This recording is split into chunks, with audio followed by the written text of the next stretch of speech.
یہ بندے دی اپنی محنت تے بھی ہوندا ہے.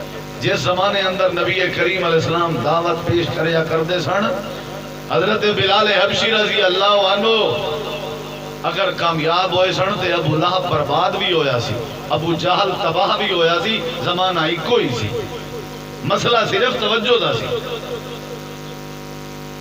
نبی کریم علیہ السلام نے میں پھر سناں گا تھوڑے تو، میں ایک حدیث دوسری تیسری چوتھی قرآن دی آیات بس اور کوئی گل نہیں کرتا.